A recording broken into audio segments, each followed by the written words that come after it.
Di antara perbukitan curam dan hutan lebat di Nepal bagian tengah, tersembunyi sebuah kisah manusia yang nyaris terlupakan oleh dunia, kisah suku Chepang.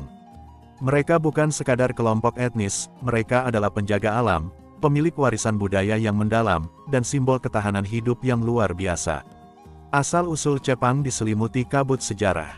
Beberapa peneliti meyakini mereka adalah keturunan suku Austroasiatik atau Tibeto-Burman kuno.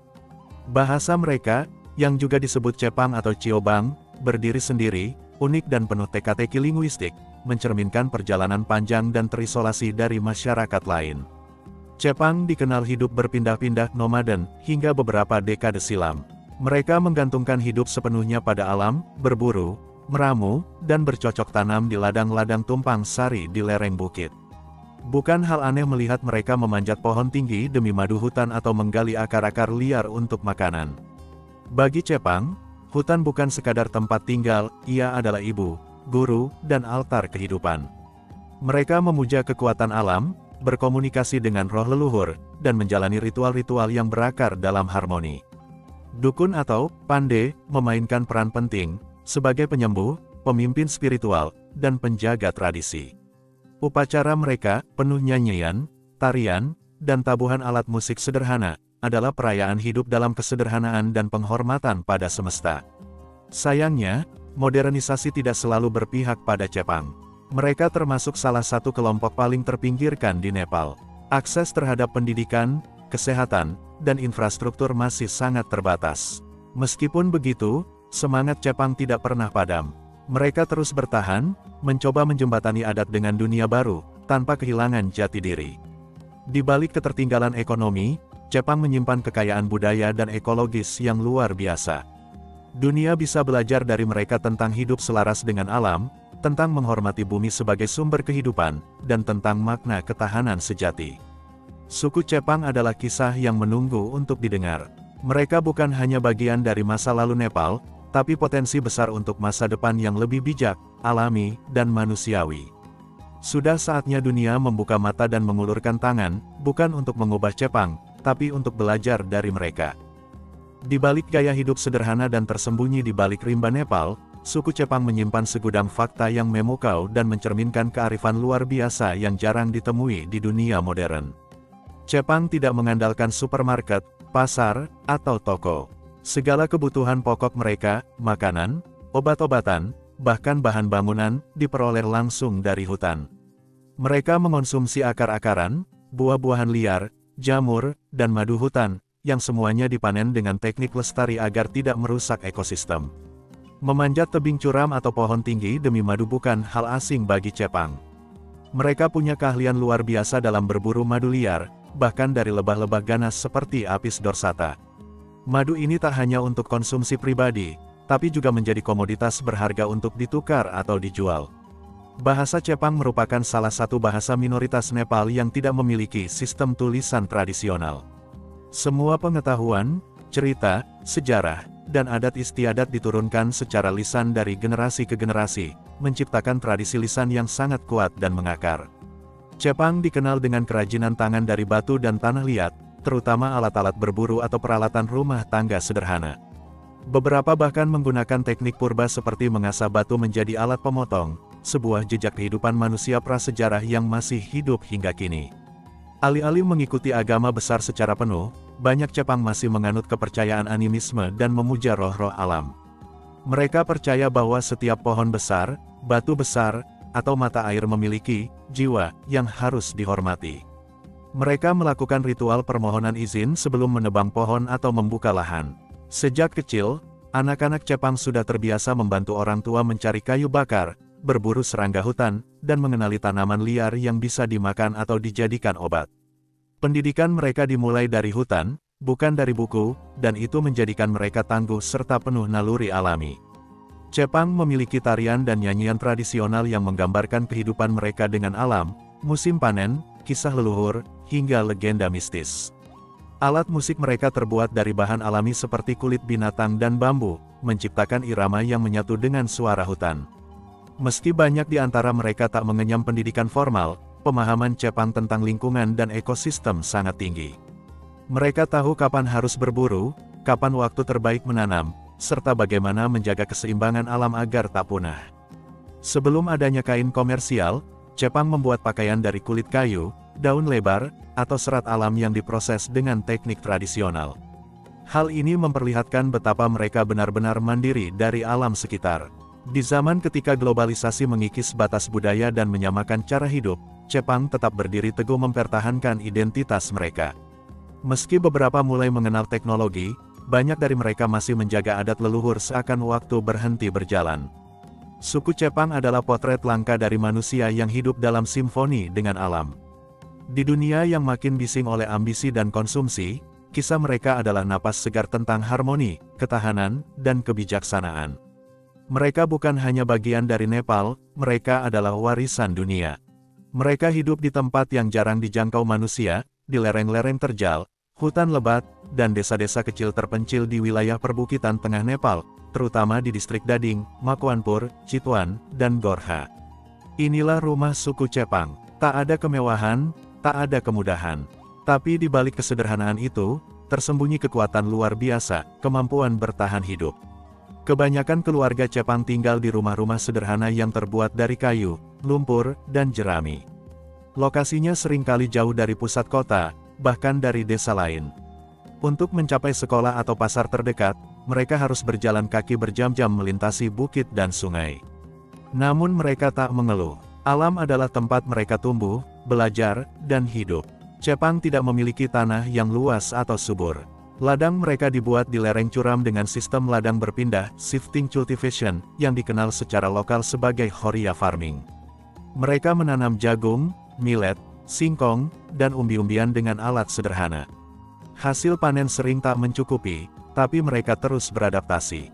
Ketika panen gagal, mereka beralih ke hutan, memungut jamur, memancing di sungai, atau menggali akar-akaran liar. Kehidupan mereka adalah bentuk tertinggi dari ketangguhan, tak ada yang bisa dipastikan, tapi mereka terus bertahan. Listrik, air bersih, layanan medis, dan pendidikan formal hampir tidak menjangkau komunitas Jepang. Namun itu tak menghalangi mereka untuk terus bertahan. Ketika sakit, mereka mengandalkan tanaman obat yang diwariskan secara turun-temurun. Ketika anak-anak ingin belajar, mereka berjalan kaki bermil-mil demi mencapai sekolah sederhana yang dibuka oleh relawan atau LSM. Dalam masyarakat Jepang, perempuan adalah pilar kekuatan keluarga. Mereka tidak hanya mengurus rumah dan anak, tapi juga ikut mencari makanan, bertani, memikul air dari mata air yang jauh, dan ikut dalam upacara adat. Ketahanan mereka luar biasa, meski hidup dalam tekanan, mereka adalah penjaga budaya dan penggerak komunitas. Saat dunia di luar semakin terhubung dengan teknologi, suku Jepang tetap berjalan dengan irama alami mereka. Beberapa generasi muda mulai mengenal dunia luar, belajar di sekolah, bekerja di kota, bahkan memperjuangkan hak komunitas mereka. Tapi mereka masih kembali ke desa dengan bangga, membawa identitas Jepang dalam hati mereka. Berbagai organisasi sosial dan pemerintah Nepal telah berusaha membantu Jepang, mendirikan sekolah, memperkenalkan pertanian modern, bahkan memindahkan mereka ke tempat yang lebih strategis. Namun tak semua bantuan membawa kebaikan. Beberapa proyek malah mengikis budaya lokal. Jepang kini berada di persimpangan, mempertahankan identitas atau mengikuti arus perubahan. Selama ratusan tahun, Jepang bertahan bukan karena punya banyak, tapi karena tahu cara hidup dengan cukup. Mereka tidak bergantung pada dunia luar, tapi membangun kekuatan dari dalam. Dari tanah yang keras, mereka tumbuhkan harapan. Dari hutan yang lebat, mereka petik kehidupan. Mereka adalah pengingat bahwa manusia tak selalu butuh segalanya untuk tetap hidup, cukup dengan kebijaksanaan, keteguhan, dan hubungan yang tulus dengan alam. Di tengah kehidupan yang keras dan terpencil, suku Jepang menyimpan sesuatu yang tak terlihat oleh mata, tapi terasa kuat dalam setiap denyut kehidupan mereka, spiritualitas yang mendalam dan organik. Ini bukan sekadar kepercayaan, ini adalah cara hidup. Sebuah hubungan suci antara manusia, alam, dan roh-roh yang melingkupi semesta. Bagi Jepang, segala sesuatu di sekitar mereka memiliki roh, pohon-pohon tua, sungai yang mengalir, batu besar, bahkan angin yang berhembus. Mereka percaya bahwa makhluk-makhluk tak kasat mata ini adalah penjaga dunia yang harus dihormati. Sebelum menebang pohon atau membuka ladang, mereka selalu mengadakan upacara permohonan izin, sebagai wujud penghormatan dan keseimbangan. Dalam komunitas Jepang, Pande atau dukun tradisional adalah tokoh sentral dalam kehidupan spiritual. Mereka bukan hanya penyembuh penyakit, tapi juga juru bicara antara manusia dan roh leluhur. Dalam upacara, Pande akan memasuki kondisi trans, membacakan mantra kuno, dan berbicara dengan dunia gaib untuk memohon petunjuk, perlindungan, atau penyembuhan. Ritual Cepang tidak mewah, tapi syarat makna. Mereka mengadakan persembahan makanan dan minuman kepada roh-roh penjaga hutan, leluhur, dan dewa-dewa alam.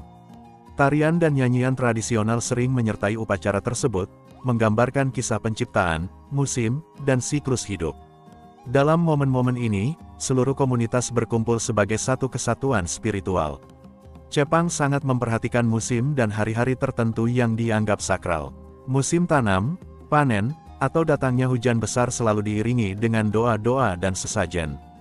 Mereka percaya bahwa jika tidak menghormati siklus ini, bencana alam atau kegagalan panen bisa terjadi, sebuah kepercayaan yang memperlihatkan betapa eratnya spiritualitas mereka dengan alam. Dalam keyakinan Cepang, para leluhur tidak pernah benar-benar pergi. Mereka percaya bahwa arwah nenek moyang tetap tinggal di antara mereka, mengawasi, melindungi, atau kadang memberi peringatan. Oleh karena itu, makanan atau minuman sering diletakkan di tempat khusus saat ritual, sebagai bentuk penghormatan kepada roh-roh keluarga yang telah tiada. Yang luar biasa dari spiritualitas Cepang adalah bahwa ia tidak terjebak dalam dogma atau bangunan institusional. Ia hidup dalam tindakan sehari-hari, saat seseorang menanam benih, saat seorang ibu menggendong anaknya, atau saat komunitas berkumpul untuk bernyanyi di bawah cahaya bulan. Bagi mereka, kehidupan itu sendiri adalah ibadah.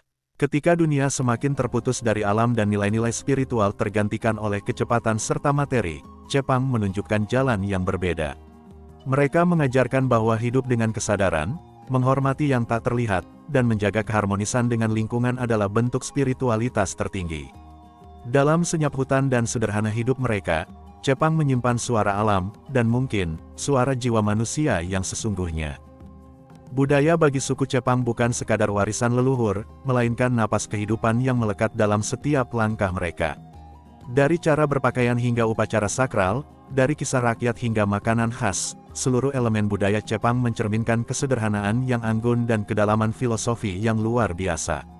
Cepang memiliki sejumlah upacara penting yang menandai siklus hidup seseorang. Kelahiran disambut dengan doa dan persembahan kecil kepada leluhur agar sang bayi tumbuh sehat dan kuat. Tali pusar bayi disimpan sebagai simbol ikatan dengan alam dan keluarga. Pernikahan diselenggarakan sederhana, namun syarat makna. Prosesi tidak hanya mengikat dua insan, tapi juga menyatukan dua keluarga besar dan memohon restu alam. Kematian diperlakukan sebagai perjalanan roh menuju alam leluhur. Mereka melakukan ritual pemurnian dan persembahan, agar arwah diterima dan tidak mengganggu yang hidup. Dalam kehidupan sehari-hari, Cepang menjunjung tinggi semangat gotong royong.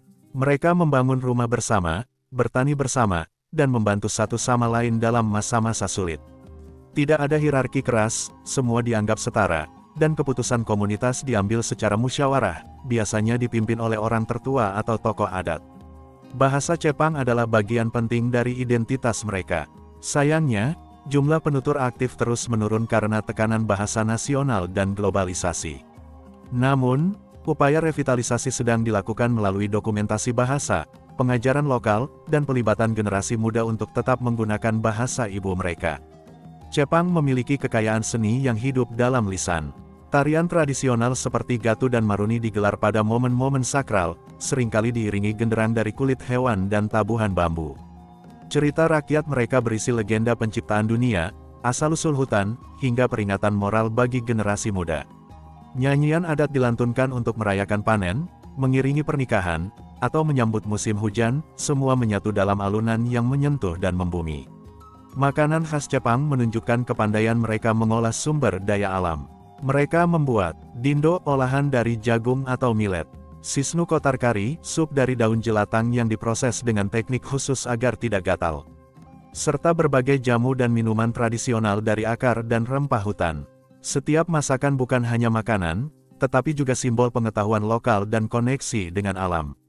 Dulu, pakaian Cepang terbuat dari serat pohon dan kulit binatang. Kini, sebagian telah mengenakan pakaian modern, namun dalam upacara adat mereka masih mengenakan busana tradisional, terutama para penari dan tetua. Coraknya sederhana namun menyimpan makna kosmologis dan perlindungan spiritual.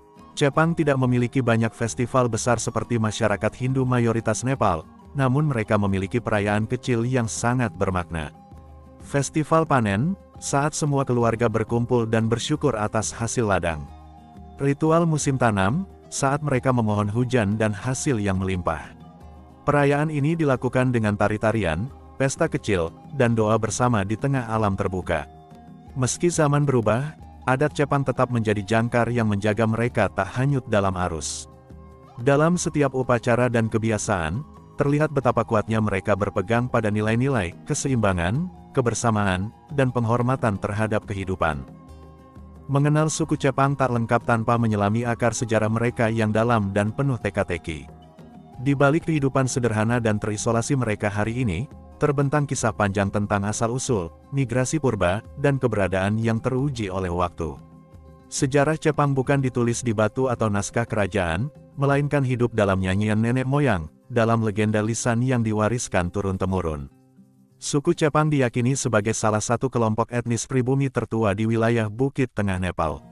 Para ahli antropologi masih memperdebatkan asal-usul mereka, namun sebagian besar setuju bahwa mereka memiliki akar yang sangat tua, bahkan mungkin mendahului peradaban Indo-Arya yang kini mendominasi kawasan tersebut. Ada dua teori utama mengenai asal-usul mereka. Teori Austroasiatik, beberapa peneliti menyebut Chepang sebagai bagian dari kelompok etnolinguistik Austroasiatik, yang berkaitan dengan suku-suku asli Asia Tenggara seperti Munda dan Khmer. Ini didukung oleh ciri bahasa dan pola hidup meramu.